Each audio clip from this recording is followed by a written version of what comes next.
right, Joel, so my wife and I decide that we're moving and we're going to buy a house. So what's the process? When do I actually have to go and apply for the loan versus going and shopping for houses? So if you work backwards, right, with this, so it typically takes 30 to 45 days to process a loan to close. So you have a contract, you close in 35 to 45 days. Okay. So that's kind of the first step. And then going backwards, to be able to put an offer on a house, you have to have a pre-approval. Okay.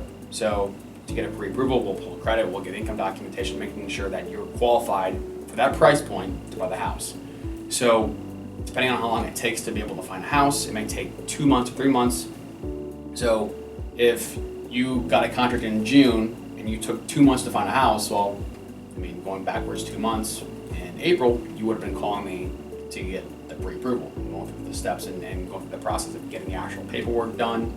You get a pre-approval, you put an offer on it. So it sounds like there's a couple options. We can either call you first to at least understand what price range we should be looking for depending on how much I qualify for, or if we want to do that part on our own, we definitely need to call you and apply for a VA loan before putting an offer on a house.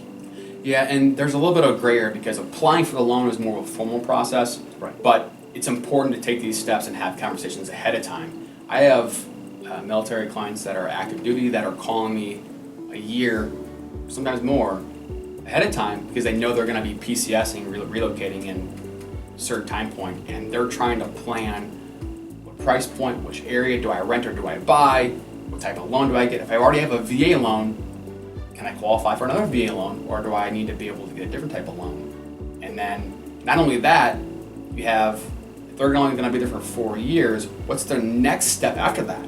So we're looking at the short term and the long term to try to figure out what makes sense to do at that specific time. So it sounds like an easy question. When do I apply for a VA loan? Well, before you make an offer, but there's more to it than that. You're saying there's some planning and some advising and some consulting that can go into it up to years in advance. Right? Yeah, it never hurts to have a conversation. I can give advice, I can give information, and I don't have to pull credit scores. There's no point in pulling credit scores if you don't have to. You can have these conversations well in advance. Sounds great.